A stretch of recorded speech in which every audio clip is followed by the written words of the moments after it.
Nagulat siya sa isang putok ng baril.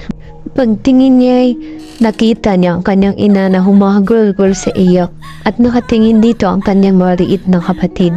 Come here. Pagkuway, kinuha ito ng kanyang ama na galit at may hawak na baril. Umiiyak at nilapitan niya ang kanyang ina at niyakap ito.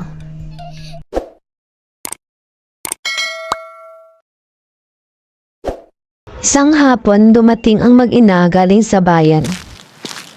Naabutan nila ang ama na nag-aayos ng mga binhi ng palay na itatanim sa susunod na araw. Oh, ano? Nakahiram ka ng pera kay Aling Loling? Ani ng ama sa ina nito. Yun na nga ang problema dahil hindi nagpautang si Aling Loling. Tugon niya'y marami pa daw ang hindi nakakapagbayad sa kanya na mga nautang din noon, kaya wala siyang mapautang sa atin. Sigurado ka ba dyan? Baka naman kung ano-ano ang sinasabi mo roon kaya hindi tayo pinapautang. Aba, ano naman ang sasabihin ko roon? Kilala naman tayo na tao at sinabi naman niya ang tunay na dahilan kaya hindi niya tayo napapautang sa ngayon.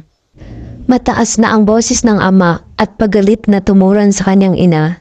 Ano ang pagbibili natin ng abono dito? At kailangan na natin magtanim sa susunod na araw. Gagawa na lang natin ang paraan at saka babalik ako kay Aling Loling sa mga susunod na araw baka sakaling pautangin na niya tayo. Kahit ganon pa man ay nagalit pa rin ang ama nito at nagbangayan na lang ang nagbangayan hanggang sa narinig na lamang niya ang isang malakas na kalabog at pag-iyak ng kanyang ina. Maya-maya pa ay umiyak ang kanyang bunsong kapatid at nagwawala. Narinig iyon ng kanyang ama at lalong naghimutok sa galit. Nagulat siya nang marinig ang putok ng baril, sabay pagtangis ng kanyang ina. Lumapit siya sa kanyang kapatid na umiiyak. Nang biglang nagsalita ang kanyang ama.